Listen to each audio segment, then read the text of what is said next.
देवी रामकृष्णं जगद्गुरुं पादपद्मे तयो स्थित्वा প্রণমামি মুর্মু। আমাদের নিয়ম আজ্ঞা পালন করা। আজ্ঞা বলতে হয়তো মনে হচ্ছে কোনো বড় কাছে আমি আজ্ঞা পেয়েছি, তা নয়। এটা মায়ের আজ্ঞা, তার মুখ থেকে নির্দেশ এলো।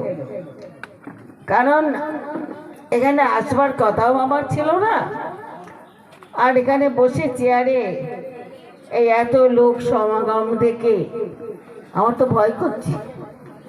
আমি আবার কি বলবো? আমি তো কিচ্ছু জানি না, আমি কিচ্ছু বলতেই পারি না। তার মধ্যে নির্দেশ করলেন আমাদের জনৈকা সন্ন্যাসিনী শুধু নন, তিনি আমাদের ট্রাস্টি বডির মেম্বার এবং বড় প্রিয়, বড় ভালোবাসার বোন আমাদের। একটু তো তাই বলতে হবে। আমি কিছুই জানতাম না এই সারদা মঠ সম্বন্ধে।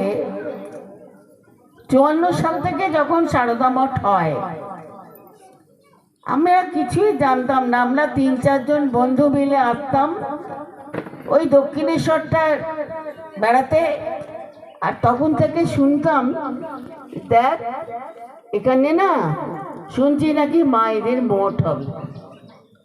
মায়েদের মঠ হবে, এটা আবার কিরকম?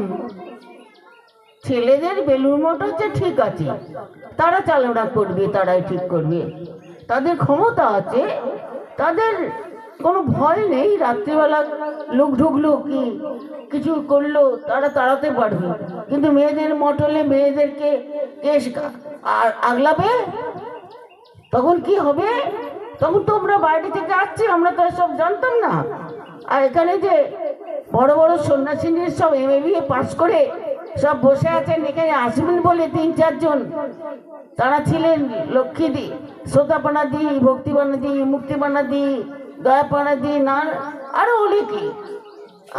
আমরা ওসব নাম টাম জানি না। আমরা তো বাবা এরা আসবেন। এই জঙ্গল তখন ছিল সারদামার জঙ্গল, চারিদিকে শেয়াল ডাকছে। রাত্রিবেলা সন্ধ্যের পর হলেই 8টা বাজলেই সন্ধ্যাবেলা শেয়াল ডাকছে, চোরের হাঙ্গামা। এইখানে একলা 5 জন মেয়ে সন্ন্যাসিনী। আবার কি রে বাবা, আমরা তো কোনোদিন ভাবিনি, দেখিনি। তারপর তারা আবার আসবেন, এসব ভেবে বন্ধুরা মেরে জলটা করছিলাম। তখন 53-54 সাল হবে। আমার বন্ধুরা সব বেড়াতে আসতাম দক্ষিণেশ্বরে। ওমা, হঠাৎ দেখি 2জন সন্ন্যাসিনী আমাদের ডাকছেন, শোনো শোনো। আমরা 2 জন গেছি। কি বলছেন? প্রণাম করতে হয় তো জানি না, পায়ে হাত দিয়ে যে বাইরের লোককে ঠাকুর মা আর বাবা মা ছাড়া আর গুরুজন ছাড়া যে বিজয় একবার প্রণাম করতে হয় এটাই জানি। তার মধ্যে যে ওই পায়ে হাত দিয়ে প্রণাম করতে হয় তাও জানি না। আচ্ছা কি বলছেন?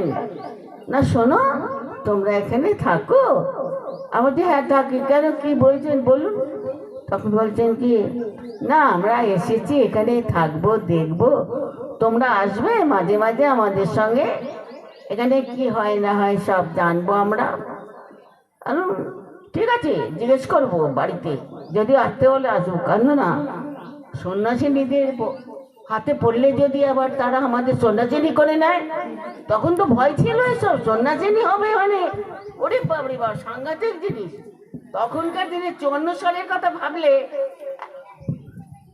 খারাপ বলছি না না, শোনা যায়, 54 সালের কথা ভাবলে এখনকার কথা ভাবা যায় না। এখন যে আমরা সন্ন্যাসিনী বসেছি, এ ভাবতেই পারবেন না। তখন 54 সাল সবে আরম্ভ হচ্ছে সারদা মঠ। সারদা মঠ যে কি জানি না, আমরা জানি বেলুর মঠ। ছেলেরা আসে, সেখানে কী সব গান বাজনা হয় হয়, জপ টপ করে, বলে জপ টপ এইসব জানতাম, জপ টপ বলতাম, জপ আর একসঙ্গে বলতাম না, বলতো জপ টপ হয়, ওইসব ঠাকুরের নাম করে আর ওই গান বাজনা করে, এইসব শুনেছি। কিন্তু আমাদের পূর্বাশ্রমে আমার কাকা বাবারা ছিলেন, আর সেই সামনেই একটা মিশন ছিল, রামকৃষ্ণ মিশন। সেখানে তারা গান করতে যেতেন, ভজন করতে যেতেন সন্ধেবেলা, আর খুব ভাজনা টাজনা হতো, আর একটা ফাংশন হতো, আমরা দেখতে যেতাম, এই পর্যন্ত।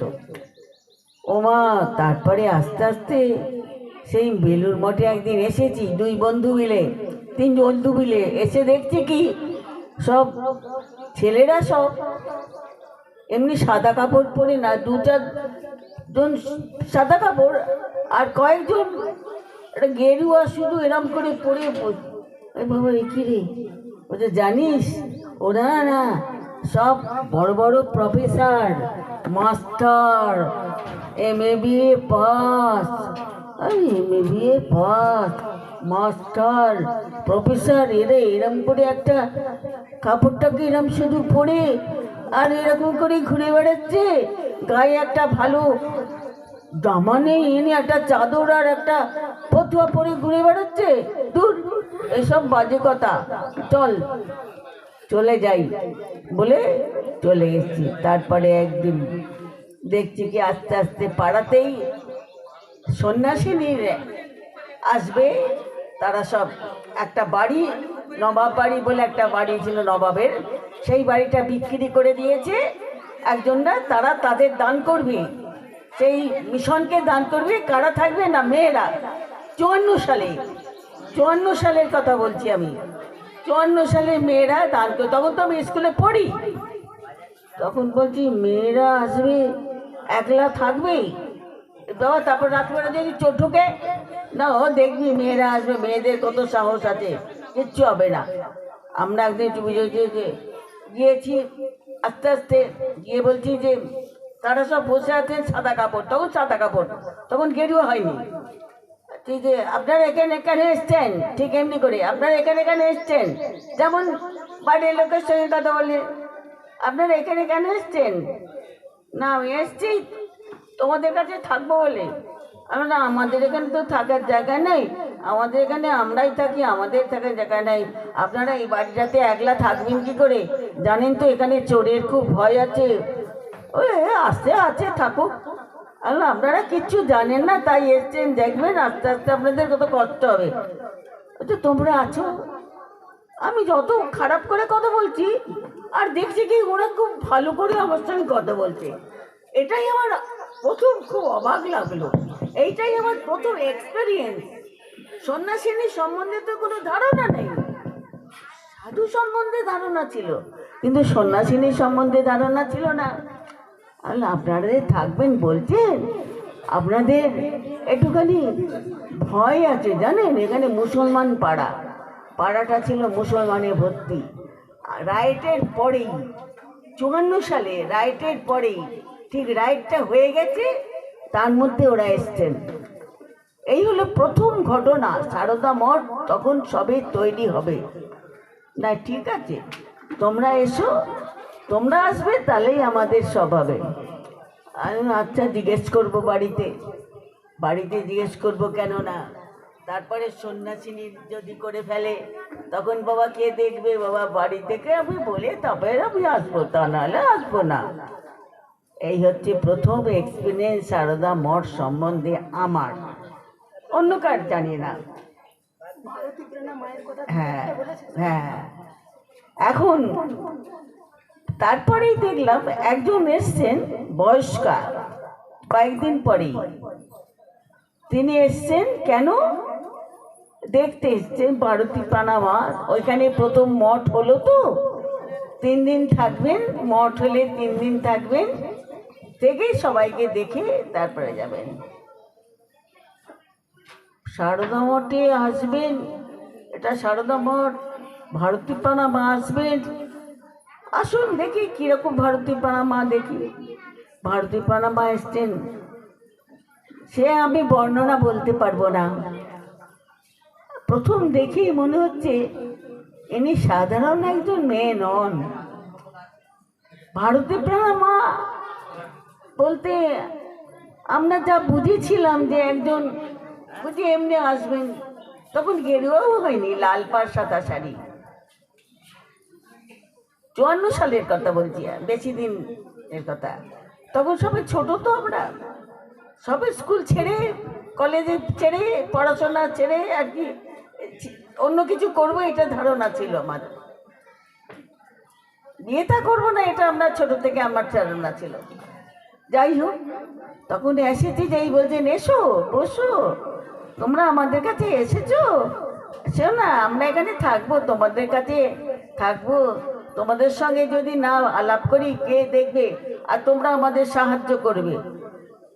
তখন আমার ভয় পেয়ে গেছে, সাহায্য করবে মানে কিরে বাবা, আমাদের এসে এসে এখানে থাকতে হবে নাকি, আমরা থাকতে পারবো না। যাই হোক, মনে মনে তো ভাবছি। তারপরে আস্তে আস্তে 2-4 জন বন্ধু, আমরা 3 জন বন্ধু মিলে যেতাম, গিয়ে তোমরা কি, আমরা কি দেখছি কি, তারা ঘর ঝাড় দিচ্ছে, বাসন মাজছে, উনুনে 4 জন। আরে আপনারা এরকম এসছেন তো এরকম করছেন কেন, লোক রাখতে পারেন না?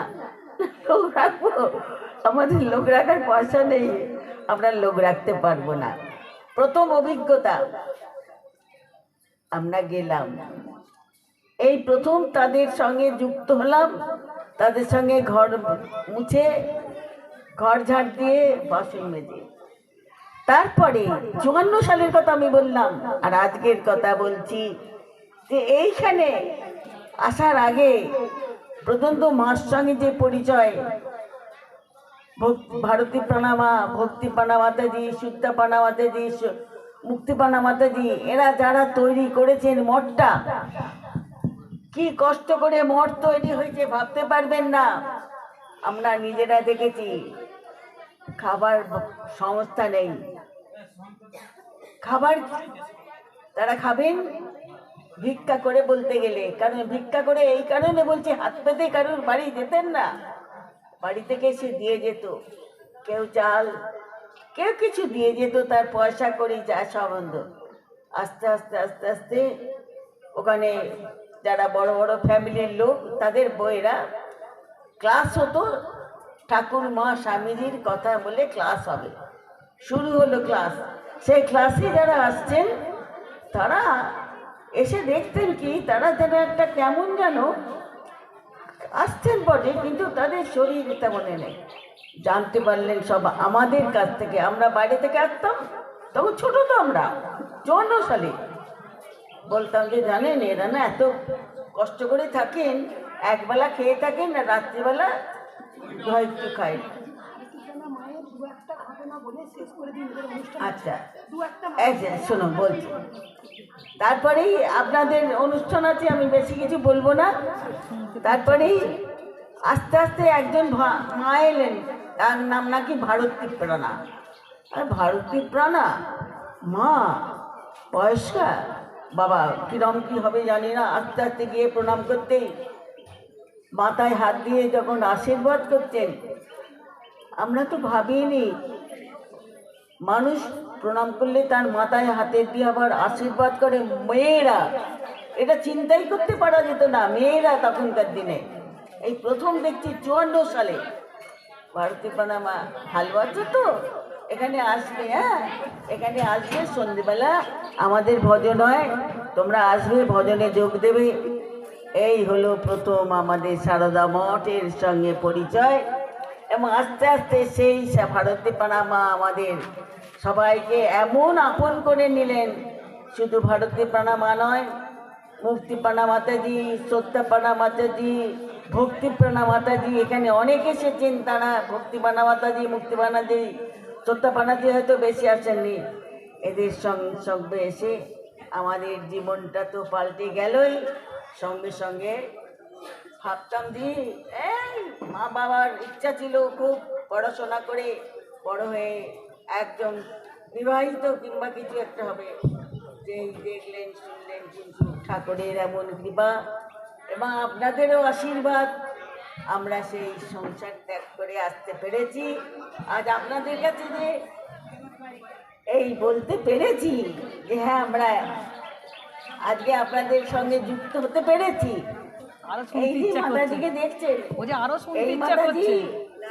এই মাতাজির হ্যাঁ, কথা, সময় সময় ঠিক ঠিক। এই মাতাজির কথা আমি বলে শেষ করতে পারবো না, কাজেই আমার বলবার দরকার নেই। আজকে অনেক সময় আছে, আপনাদের অনেক কিছু হবে, কাজে আমি আজকে এখানেই শেষ করছি। ওকে বলতে বলছি